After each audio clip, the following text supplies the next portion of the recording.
Muito bem, para falar sobre os riscos causados pela chuva, trazidos pela chuva aqui para o estado do Rio, conversamos com Gustavo Cunha Mello, que é professor da UF, economista e engenheiro especializado em gerenciamento de risco. Obrigado por estar conosco, professor.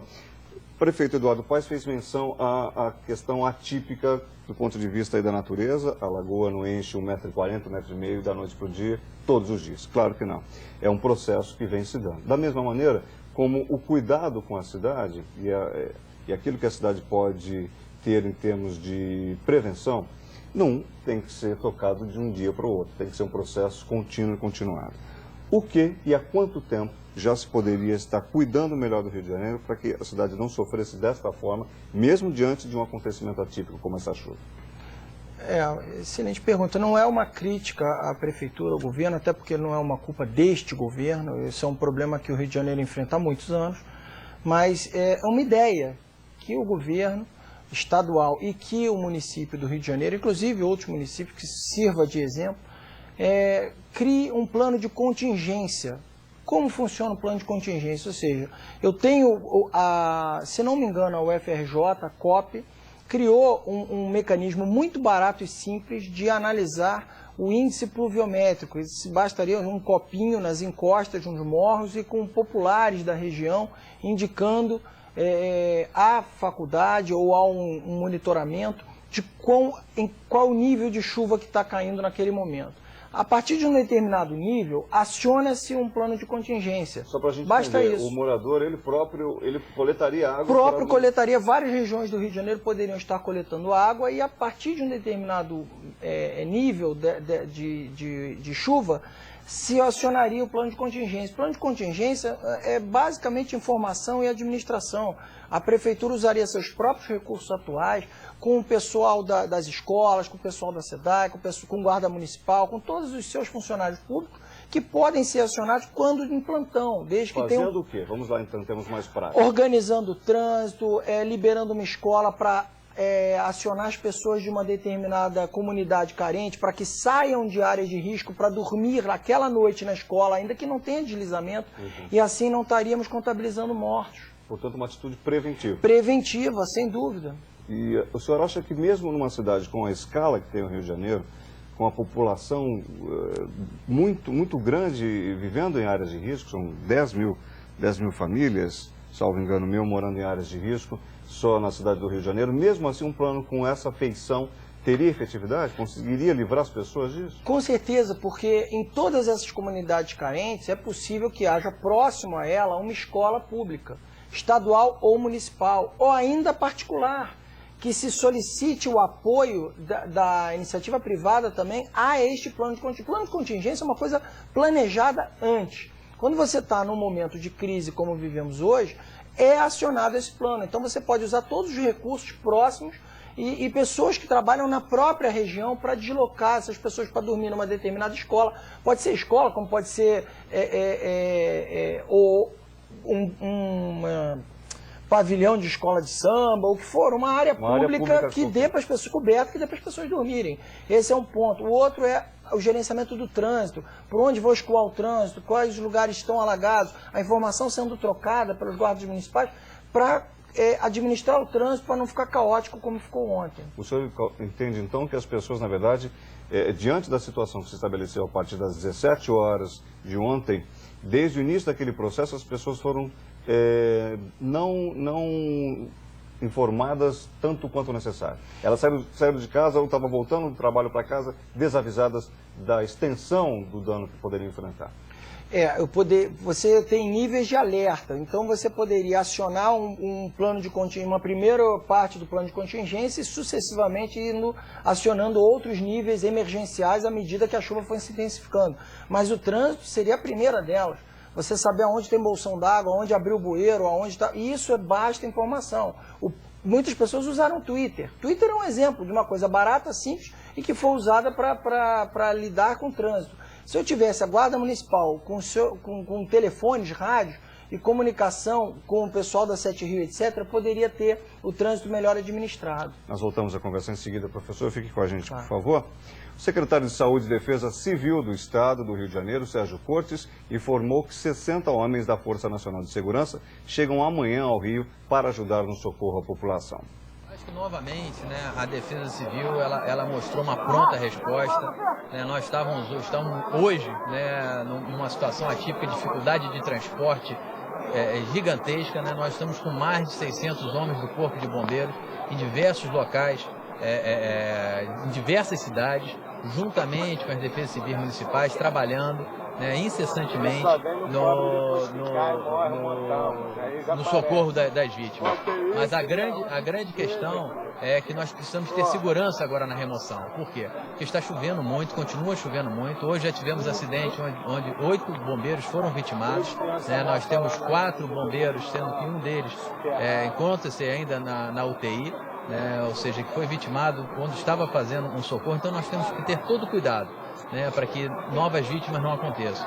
E alertar e solicitar à população, se foi orientada, se a Defesa Civil Municipal orientou a deixar a sua residência, deixe imediatamente. Nós não podemos mais correr risco. Agora está sendo pedido ajuda de outros estados, até mesmo um reforço de Corpo de Bombeiro, Defesa Civil, enfim, de qualquer ordem que seja. Não, hoje o ministro da Justiça ofereceu 60 homens da Defesa Civil Nacional, né, ou seja, da Força Nacional. Então estarão chegando amanhã 60 homens da Força Nacional para auxiliar. Toda ajuda sempre é bem-vinda. Né, nós estamos sempre aqui trabalhando em parceria. Acho que esse é o principal, é trabalhar essa parceria, né, com o governo federal para que nós possamos atender essas vítimas. O governador do Rio de Janeiro, Sérgio Cabral, decretou luto oficial de 3 dias pelas vítimas das fortes chuvas que atingem o estado. Nesta quarta-feira, ele se reúne com o prefeito de Niterói, Jorge Roberto Silveira, para avaliar os estragos causados pelos temporais na cidade. Mais tarde, o governador se encontra com o ministro da Integração Nacional, João Santana, e com o prefeito do Rio, Eduardo Paes. Sérgio Cabral ainda pediu às pessoas que moram em áreas de risco que procurem a casa de parentes ou espaços públicos. O temporal atingiu o Rio no momento em que milhões de pessoas voltavam do trabalho para casa. O resultado disso é que o trânsito parou e deixou muitos trabalhadores sem transporte durante a madrugada. Quando a chuva começou a cair forte, no fim da tarde, os cariocas até pensaram que poderiam se proteger da água. Logo descobriram que não, e o caos tomou conta da cidade. As principais ruas e avenidas pararam e voltar para casa virou um desafio. Vindo do trabalho, tinha cansado, cheio de fome, ainda tinha prova. Isso tudo aí está tudo parado, não tem nada andando. Muitos motoristas ainda tentaram tirar os carros do alagamento ou a água de dentro dos carros. Em vão. Centenas de veículos acabaram abandonados no meio da correnteza. Muitos que insistiram acabaram ilhados e tiveram que ser resgatados pelos bombeiros. Entra em pânico, né? Porque a água vai só subindo e você não sabe para onde ir, tá tudo cheio, vai para um lado tá cheio, a outra rua cheia, e você fica apavorada. Esse homem foi retirado do carro e levado inconsciente para o hospital. Abre aí, abre! Foi só com a ajuda de um bote que as pessoas puderam descer do ônibus. Já essas imagens, enviadas por um telespectador, mostram alunos de uma escola ajudando os passageiros desse ônibus que já estava com água na janela. Os bombeiros também usaram botes para salvar pessoas que buscaram abrigos em pontos de ônibus, prédios ou estacionamentos. O sistema de ônibus entrou em colapso. Em toda a cidade, essa cena aqui se repetiu. Centenas de pessoas esperando 3, 4 horas ou mais na chuva sem conseguir voltar para casa. Não sei nem que hora que vou chegar em casa e nem se eu vou poder descansar para voltar para trabalhar amanhã. A madrugada chegou e o rio ainda não tinha se recuperado do temporal. Já passam das 4 da manhã e aqui no centro da cidade, muitos pontos de ônibus estão assim, cheios de pessoas, trabalhadores que ainda não conseguiram voltar para casa. Estou aqui ainda tentando não mais voltar para casa, mas voltar para o trabalho novamente. Qualquer tentativa de sair do lugar era frustrada. A van virou dormitório. Boa noite. O jeito é dormir.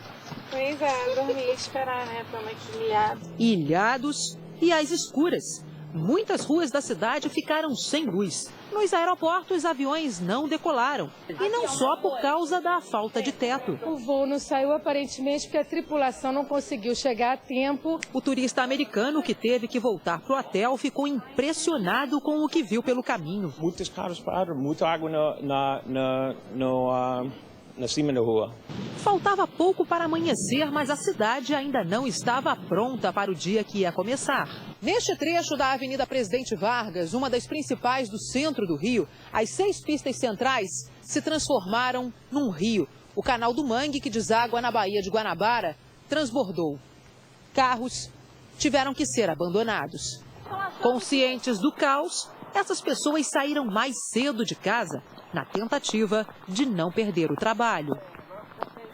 Era a preocupação também de seu Walter, de 75 anos. O problema é que no caminho tinha um bueiro sem tampa e encoberto pela água.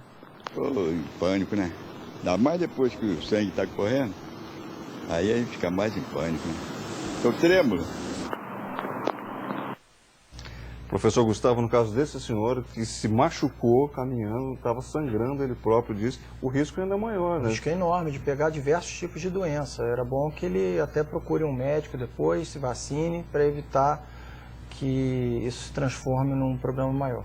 Muito bem, eu queria retomar aquele ponto do plano de contingência que o senhor mencionou para falar de um aspecto em particular. Vimos há pouco aí o secretário de Saúde de Defesa Civil, Sérgio Cortes, informando que 60 homens da Força Nacional de Segurança, portanto, a esfera federal, chegam ao Rio de Janeiro amanhã para ajudar no socorro à população. O plano de contingência que o senhor mencionou pode englobar, inclusive, a esfera federal, claro, extrapolando o nível municipal e estadual? Claro, um plano de contingência, ele pode, deve até, utilizar as 3 esferas, municipal, estadual e federal, não só de recursos humanos, como também de recursos materiais, ou seja, são tratores, são caminhões, são reboques, são guinchos, etc., que podem ser usados, que devem ser distribuídos estrategicamente pela cidade, para, num momento de crise, serem utilizados para facilitar, minimizar o transtorno da população. E há instrumentos, materiais, equipamentos, logística, de que só a esfera federal, por exemplo, dispõe, na comparação com Polícia Estadual, Guarda Civil Metropolitana, alguma coisa que a cidade ganha efetivamente e que só poderia ganhar a partir da Força Nacional? Sem dúvida, quanto maior o volume de equipamentos e de mão de obra que você tem, ajuda, não há dúvida, e as esferas são necessárias que se utilize. Agora, o importante é frisar que um plano de contingência não significa que você obrigatoriamente tenha que ter todos os equipamentos ou toda a mão de obra necessária. De uma vez? De uma vez. Você pode ir usando aos poucos e você pode administrar os recursos que você tem. O objetivo não solucionaria o problema, não ia parar de chover por causa disso, mas eu minimizaria os danos, com certeza não teria esse número de vítimas, número de mortos, feridos, eu minimizaria o transtorno. Muito bem, o senhor mencionou os danos e há pouco falávamos com a repórter Heloísa Gomide, falávamos a questão dos carros que foram muito danificados também. Muita gente não sabe, por exemplo, o que fazer quando vê o seu carro tomado todo pela água. Eu quero lhe perguntar exatamente isso. O senhor também é um especialista em seguros. Todo e qualquer plano de seguros cobre esse tipo de dano, de prejuízo ao cidadão? A grande maioria. Quando o gerenciamento de risco não resolve o nosso problema, você tem a transferência de risco através do seguro. Então o seguro ele tem um link muito grande com o gerenciamento de risco. Os seguros de automóvel, se não todos, a grande maioria, ou 99% das apólices de seguro de automóvel, raras são as seguradoras que não cobrem alagamento, cobrem esse tipo de prejuízo. Então a pessoa vai, como se fosse numa batida, vai levar seu carro para a oficina, vai fazer um orçamento dos consertos, dos reparos, troca de banco, limpeza de motor, etc. Se foi amassado ou danificado as moças, os amassamentos, arranhões e tal, será feito um orçamento e cobra-se da seguradora, a pessoa pagará a franquia em não havendo perda total. Se houver perda total, nem a franquia haverá. Muito bem, só para fechar, se não ficar claro para o contratante do seguro, para o cidadão, por exemplo, o proprietário de um automóvel, que se existe ou não essa cláusula na sua pólice, ele tem que tomar cuidado com quais detalhes para que ele não fique descoberto. O que ele tem que pedir que faça parte da sua pólice caso não conste lá? Na verdade, ele tem que usar o seu consultor, o seu corretor de seguros e consultá-lo. O meu seguro cobre alagamento na contratação da sua logo pólice. De cara, ainda mais hoje em dia. Na contratação, exatamente. Está muito bem. O professor Gustavo continua conosco. Nós vamos fazer um rápido intervalo para voltar em instantes com mais informações sobre a chuva no estado do Rio de Janeiro. Até já. Estamos de volta com a cobertura da Globo News das consequências da chuva que atingem o estado do Rio de Janeiro desde as 17 horas desta segunda-feira.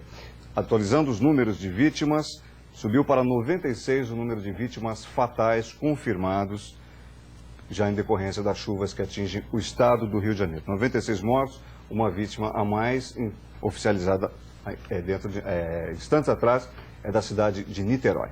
Nós vamos conversar agora ao vivo com a repórter Renata Capucci, que está na zona sul do Rio de Janeiro e vai nos trazer informações ainda mais atualizadas. Boa noite, Renata. Você está em que ponto da cidade? Oi, Guto, boa noite. O que acontece aqui na Lagoa é o seguinte, agora voltou a chover forte, voltou a ventar forte, e esse acesso aqui do túnel Rebouças, que é a principal ligação, entre as zonas sul e norte da cidade, está interditado para carros, como vocês podem ver agora, ó. Só ônibus e carros muito altos e caminhões conseguem passar por aqui para acessar o túnel Rebouças e chegar à zona norte da cidade. Esse acesso que é usado diariamente por cerca de 180 mil carros. Agora eu quero mostrar uma imagem aqui para vocês. Dá uma olhada nesse muro. Esse muro, hoje a água chegou na metade dele. Por que que isso aconteceu? A gente não via o que era asfalto e o que era lagoa. A Lagoa Rodrigo de Freitas, esse cartão postal do Rio de Janeiro, está bem aqui à nossa direita, e a lagoa transbordou, ela subiu 1 metro acima do nível normal, que é em torno de 50 centímetros, chegou a 1,40 m. E aí as pistas ficaram completamente alagadas e tomadas por água. Agora vocês estão vendo esse carro passar por aqui, ele veio por aquele acesso ali à esquerda do seu vídeo. O viaduto continua aí interditado, é o viaduto de descida do túnel Rebouças, aí sim, de quem sai da zona norte e vem aqui para a zona sul. Esse viaduto está interditado, esse acesso está interditado em função também deste bolsão d'água aqui. O prefeito Eduardo Paes divulgou uma nota agora há pouco, recomendando aos cariocas que tenham vida normal nesta quarta-feira. Agora, isso se não voltar a chover muito forte nessa madrugada. Aí, nesse caso, ele vai fazer um balanço por volta de 4 horas da manhã, só que aulas nas escolas estaduais e municipais continuam suspensas nessa quarta-feira e universidades e escolas particulares também não devem ter aulas, Guto. Renata, observando daqui aí os pontos que você mostra para nós, com a ajuda do nosso repórter cinematográfico, dá para perceber uma diferença em relação à quantidade de água dessa poça que você menciona aí na chegada, na descida para a lagoa, dessa alça de acesso, já tem bem menos água do que havia aí ao longo do dia, não é? Inclusive um carro que passou há pouco já é um carro de menor porte, já não é um carro tão alto, e eu acompanhei algumas de suas entradas também durante a transmissão ao longo do dia. Esse ponto era um ponto crítico que a essa altura já começa a se mostrar um pouquinho mais transitável. Só que a gente repara também que mesmo com essa duração da nossa transmissão, ao longo de todo o dia, esse ponto que foi tantas vezes apontado como um ponto crítico, e nenhuma das vezes eu vi qualquer trabalho mais intenso de limpeza, se é que se poderia empreender esse tipo de coisa exatamente nessa localidade onde você está. Você acompanhou isso? Você está percebendo que essa água está escoando por conta própria mesmo? Olha, Guto, hoje foi um dia que foi mais do que caótico, né, na cidade do Rio de Janeiro. Quem mora aqui e vivenciou, por exemplo, nossas equipes tiveram muita dificuldade para conseguir chegar à nossa emissora, a sede da emissora, que fica no Jardim Botânico, assim como a própria Globo News. Eu, por exemplo, fiz 3 tentativas para conseguir chegar. Eu fui impedida por um outro bolsão, enorme bolsão de água ali do outro lado da Lagoa Rodrigo de Freitas, na altura do L ponto da Lagoa, muito conhecido aqui, e aí chegou uma hora que eu não tinha opção, fui a pé e consegui carona com um motoqueiro, quer dizer, uma situação extremamente arriscada, mas enfim, a gente sabe da importância do nosso trabalho nesse momento, de estar aqui debaixo de chuva, como tantos cariocas, mas informando as pessoas sobre tudo que está acontecendo na cidade e torcendo para que amanhã seja um dia melhor. Todos nós torcemos, né, Renata? E a partir do trabalho dos nossos colegas que a gente fica cada vez mais e melhor informado. Obrigado a Renata Capucci. Uma informação que recebemos há pouco, o jogo do Flamengo e Universidade Católica pela Taça Libertadores da América, previsto para acontecer nesta quarta-feira, foi adiado, ao menos momentaneamente está adiado em função das chuvas que atingem o estado do Rio de Janeiro e que também tiveram suas consequências sobre o estádio do Maracanã, onde a princípio se realizaria a partida. Portanto, adiado o jogo entre Flamengo e Universidade Católica do Chile, válido pela Taça Libertadores. Um pormenor curioso, o nosso convidado, o professor Gustavo Melo, a propósito do que acompanhávamos há pouco a Renata Capucci, aquele ponto ali de alagamento próximo à área da Fonte da Saudade, né? Exatamente. No Rio de Janeiro. O professor mora exatamente naquela região. Como é que o senhor fez para sair dali hoje, diante daquele alagamento todo, inclusive para vir aqui nos dar entrevista? Eu passei por trás, pelo Maitá, e no caminho da Fonte da Saudade para a Globo News, ali passando pela lagoa, eu passei por 3 ou 4 grandes bolsões d'água, vários bueiros abertos, as tampas dos bueiros nas calçadas, então está muito perigoso transitar realmente. Professor, nós vimos aí também, a Renata Capucci nos trouxe a informação de que as autoridades públicas solicitam à população que tenha uma vida normal nesta quarta-feira, evidentemente, em se observando a normalidade das condições do tempo, né? Mas o que é que vai ser necessário que não aconteça para que as pessoas efetivamente possam ter sua vida rotineira retomada nessa quarta? As pessoas amanhã têm que tomar muito cuidado com bueiros abertos, a parte elétrica, que uma árvore ou um poste tenham derrubado nas grandes poças d'água, o trânsito, que não vai estar tão fácil ainda por causa de muita sujeira, muita lama, as pistas escorregadias. O ideal é que as escolas ainda mantenham amanhã um feriado, um dia sem aulas. Isso foi mantido, o governo e mas digo as escolas particulares também. E que as pessoas tomem muito cuidado. Se a chuva parar, cessar totalmente a água escoar, é possível que as pessoas voltem à normalidade de sua vida. Do contrário, o ideal é permanecer como aconteceu hoje. Muito bem. Eu queria perguntar também ao senhor o seguinte, nós falávamos há pouco do prejuízo para o cidadão que tem um carro que fica debaixo d'água. Agora, a autoridade pública, ela também pode ter prejuízo diante de uma tragédia destas proporções? Estou lhe perguntando o seguinte, as empresas públicas perdem equipamentos, perdem materiais, as escolas públicas que estão servindo de abrigos também podem ter eventualmente prejuízos, e elas devem se manter seguradas, por exemplo, o senhor que conhece tão bem a área de seguros, elas devem se manter permanentemente seguradas? O governo estadual do Rio de Janeiro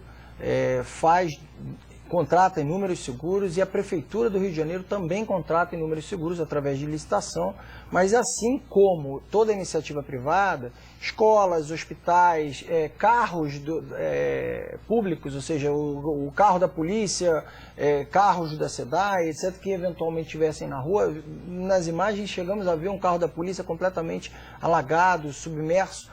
Então, é lógico que todos sofrem com uma situação caótica como essa, todos sofremos. Isso tudo teria que fazer parte até, eventualmente, do plano de contingência que o senhor mencionava? Estou lhe perguntando sempre no sentido de uma atitude preventiva, porque, afinal de contas, se o Estado, se o município tem prejuízos, menos chance de socorrer e de atender melhor a população, uma eventual nova ocorrência, ele terá, né? Menos recursos para isso.